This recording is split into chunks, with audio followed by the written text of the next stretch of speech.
Štart Plus je určený práve deckám, ktoré majú tak minimálne 2 roky do odchodu z detského domova. A takou prioritou v štarte je vôbec naštartovať ich, aby začali premýšľať, čo ich po tom odchode z decáku čaká.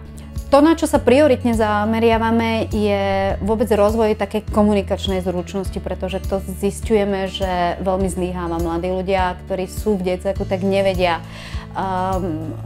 komunikovať s ľuďmi, ktorí sú možno starší, ku ktorým treba nejaký ten aj formálny rešpekt.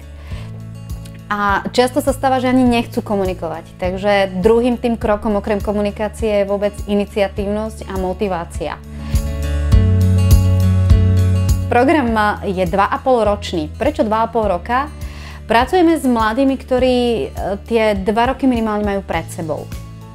Prvý rok sa zameriavame na to, aby sme vôbec vzbudili ich pozornosť a ich vôbec premýšľanie nad tým, že keď vyjdú z decáku, tak niečo potrebujú vedieť. Budú mať len tú strechu nad hlavou, ktorú si zabezpečia sami. Ten prvý rok je určený na takú tímovú spoluprácu. Lebo začíname s tým, že ak chceš sám na sebe pracovať, tak učíš sa v tíme pracovať. Motivujeme ich tým, že ich nechávame ich rozhodovať o tom, čo je taký jeden veľký projekt, jedna veľká vec, ktorú by chceli na konci roka mať zrealizovanú, zorganizovanú. Zameriavame sa skôr na ten proces, akým k tomu dospejú. Nezameriavame sa na to, čo na konci bude, ale ako k tomu dospeli, čo všetko preto urobili. Ideme hlbšie. Už sa zameriavame na 4 dôležité veci v ich živote. Tie témy sú práca, bývanie, rodina a zodpovednosť. Práca a bývanie nemusíme asi hovoriť, že prečo je to dôležité, pretože bývať musia, na to, aby bývali, potrebujú nejaké peniaze. Peniaze získajú len to prácou. Prečo tá rodina? Tí mladí nemajú pri sebe vzory. Nevedia, ako tá správne fungujúca rodina má vyzerať. Tak preto je to jedna z tých tém, pretože oni z toho majú obavu. Keď nemajú vzory, nevedia, čo je to dobré alebo to chcené. A prečo zodpovednosť? Celý ten čas v decáku sú k niečomu tlačení. Sú možno prekladaní z miesta na miesto, všetko za nich niekto rieši a nemusí preberať takúto zodpovednosť za seba. Je už práve ten čas strávený po vzdelávačkách. Je to ten čas strávený potom, keď už odchádzam z detského domova. Je to minimálne 6 mesiacov intenzívneho mentoringu. Mentoring je postavený na dobrovoľníkoch, ktorí s tým mladým človekom trávia všetky tie jeho prvé zložité kroky, formálne, úradné akty, pomáhajú mu riešiť možno prvé ťažké situácie mimo detského domova.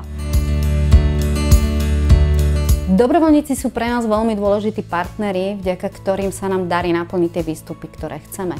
Pretože my na konci chceme mladého človeka, ktorý odíde z decáku a je schopný fungovať v tej našej spoločnosti, je schopný riešiť tie svoje problémy, je schopný naplňať svoje potreby práve takoutou správnou cestou a akceptovanou celou spoločnosťou.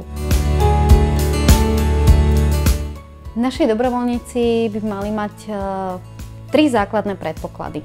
Tým prvým predpokladom je flexibilita, kreativita a vnímavosť.